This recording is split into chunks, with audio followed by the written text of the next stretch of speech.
There are just 3 defendants, but there are 1,000 potential jurors and millions watching. We caught up with Ted Cruz at a rally out in Collin County last week and asked him about this case and what he feels can be done to prevent those kinds of tragic situations across the state. We have just hit 100 degrees, happy 100 degrees here in Dallas, Texas, and it's only going to get warmer. I want to show you the dozens of workers that are here that have been here since 5, 6 in the morning.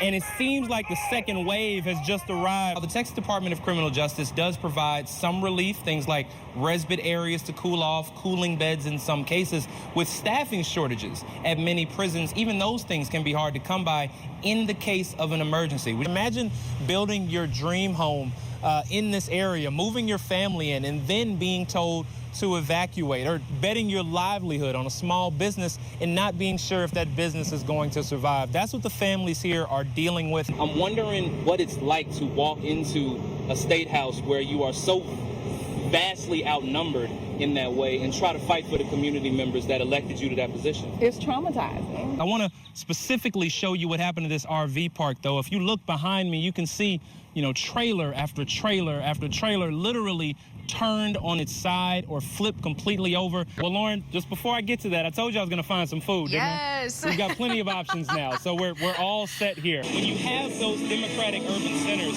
that are surrounded by a sea of red, if you don't win those counties by quite a bit, then you are headed for a loss here. And again, a big loss for Calvin Allred. Downtown Charlottesville, a photographer actually has commemorated moments from that weekend all throughout downtown. If you look behind me, there are pictures in every tree. As you can see, this relatively busy intersection has been operating on a 4-way stop for the past 4 days. I want to underscore those numbers you heard again. 97 homicides in 2019 and 190 in 2020. And that's the pace that we're still on in 2022. Right, well, funerals are always a somber occasion, but this one is different because there was anger here as well. And the message from Reverend Al Sharpton, Ben Crump, and the Locke family was simply that Amir Locke should still be here.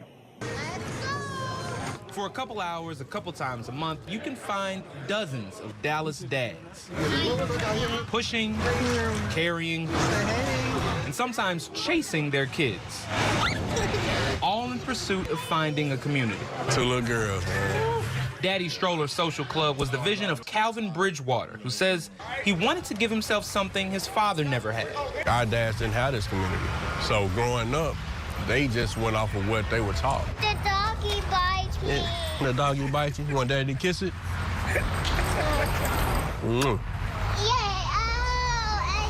I mean, it's little stuff like that, When Bridgewater's daughter was born, he says his wife didn't feel like herself. Lady told her that, hey, I think you're experiencing postpartum depression.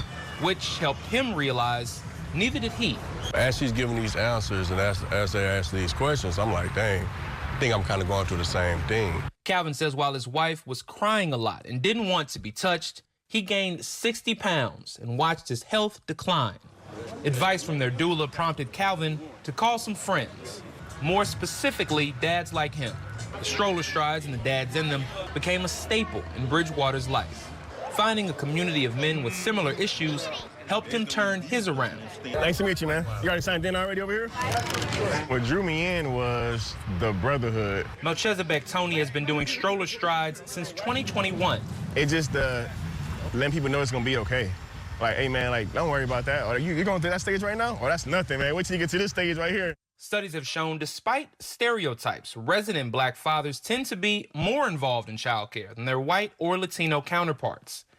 And even for those who don't live with their children, black fathers also shared responsibilities more frequently and displayed more effective co-parenting. Like, no, we everyday dads around here. Like, we wake up in the morning, put them to bed, put them to sleep. Kind of grew up seeing your mom doing everything, saw your dad going to work. Now it's like you seen your dad going to work, you seen your dad pushing these strollers, you seen your dad change these diapers. Over the last year, the group has grown significantly, boasting 150 dads at its last stride, including Jamal Andress. We drove an hour out, but I was like, hey, it's worth it. We trucking with these 2 baby girls. Anderson, a family therapist, says this community is particularly important for fathers. Society portrays us to be, we have to do things independently. We have to get through life on our own. We can't struggle. We can't have any issues.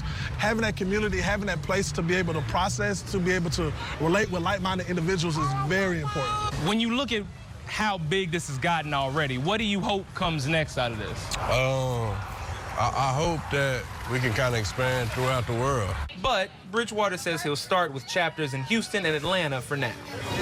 Yeah, this is my shop. I started about 4.5 years ago. You can see I got a couple projects going on. Not as much as I used to. Joe Samick opened a repair shop in his own garage in East Palestine, Ohio, 4 years ago. Pays the bills and keeps the family afloat. And I got 2 kids, both under 2, and I'm not making as much as I used to and struggling to make ends meet.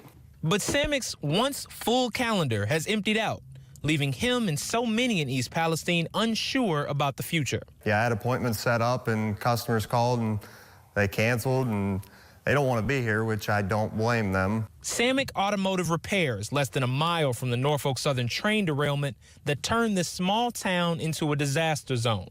I could see it from my house. I gave our oldest a bath. She's 1.5 years. She ended up getting rashes all over her body. She was coughing, hard time breathing, and we just didn't feel safe, so we sent her back out, and they haven't been home since. Samick, along with more than a dozen others, have filed suit against Norfolk Southern. Samick's class action lawsuit says the rail company acted with negligence, carelessness, and recklessness, and has reduced the value of their land. Yeah, this lawsuit, it's to try to make things work, and they destroying our business, our homes. Our home value has decreased significantly since this all happened. They listed their home about 11 days ago. Megan Ritchie is a realtor in Northeast Ohio. She says since the accident, some families are concerned about their children. This was their forever home. This is where they planned on being. They are moving because they have 2 small children that they're taking into consideration here, and they don't want to wait around to see what happened with that. And the housing market right now is uncertain. I think that it probably would have sold in a week. After the derailment, more than 2,000 residents were ordered to evacuate during a controlled burn of chemicals released from damaged tank cars. Residents were allowed to return a couple days later after their air was deemed safe. But the owners of this home say they don't plan to come back. After what happened on February 3rd, they took their kids into consideration. I think it was more or less, let's not take a chance and let's move forward and let's put the house on the market. Jim Warren is from this area and has been working in real estate for 20 years. So just like everybody in the country, like they're all nervous, anxious, worried. We all are. This is a big thing. You don't see this every day. It doesn't affect your community every day. Warren says despite the incident, this is still a desirable place for buyers, and it will take at least 6 months before anyone knows the real impact. Real estate is a long game. If information comes out that there's an issue with the homes, that's where it would then really start to affect the market. Norfolk Southern is under investigation by the EPA and NTSB and has been ordered to conduct continuous long-term air and water monitoring and remediate the area until it's safe. But Joe Samick says if his business doesn't survive, he may not stay long enough to find out. Family makes me whole. Working and supporting the family, giving them the things they want and need, that makes me whole.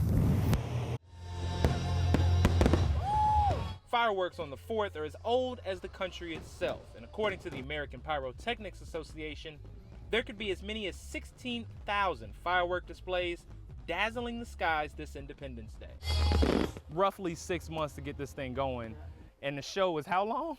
24 minutes. Is that odd? No, it's not too odd. That includes Chad Stanley's nationally recognized Kaboom Town fireworks show in Addison, Texas, just outside of Dallas.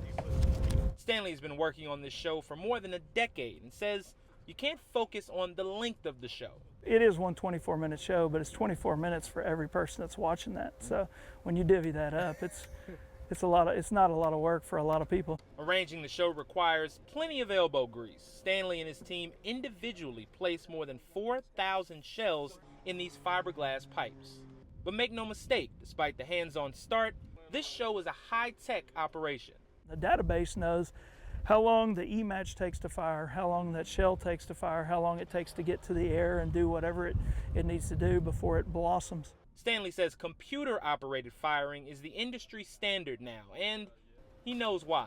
You get a lot of control from the computer firing the show that you don't get with a hand fire. It's not like when you're a kid, you don't light the fuse and run away. You stand there and you light the fuse, and then you light the one next to it that's, you know, just a couple feet away. And it's a experience, to say the least. Addison is expecting 500,000 people to come enjoy its July 4th extravaganza. The celebration includes a concert, air show, and dozens of vendors, but Stanley's fireworks are the main attraction. For us, our favorite shell is always the last one, and that just means the show went off without a hitch, and everybody got to see what they came for. Jamal Andress, Scripps News, Addison, Texas. Samantha writes, it gets so hot in the dorms, the fan literally feels like a blow dryer is blowing hot air in my face. Marcy Marie Simmons says she gets hundreds of letters from Texas prisoners scared of the extreme heat. These folks that are dying because of the lack of climate control in Texas prisons didn't get sentenced to death. Simmons, along with several advocacy groups, are suing the Texas Department of Criminal Justice for cruel and unusual punishment. Their lawsuit says Texas prisoners and guards are being cooked to death, and unair-conditioned inmate housing units caused or contributed to 14 deaths per year from 2001 to 2019. Simmons spent 10 years in those same prisons. The water that came out of the sink was warm, but if you flushed the toilet several times, that water would get cold. And in the summer months, it was common practice for anyone in there to splash toilet water on our bodies or even onto the floor to sleep on that.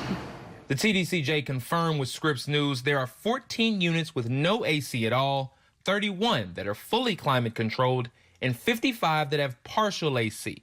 Depending on the facility, the partial AC can mean cool respite areas, cafeterias, or cooling beds for inmates.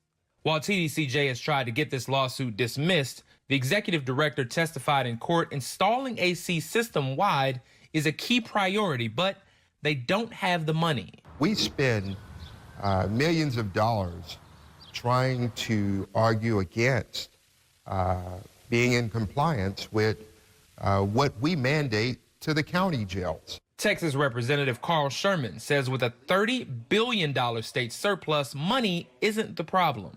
Sherman has proposed a bill to mandate every Texas prison be kept between 65 and 85 degrees in the last 3 legislative sessions. He says he's never been given a vote on this in the Texas Senate. Texas Governor Greg Abbott has not publicly commented on calls for a special legislative session to address the heat in Texas prisons. The most consistent argument and rebuttal that I hear is if you do the crime, you do the time. I know by law we have to have AC for our animal shelters.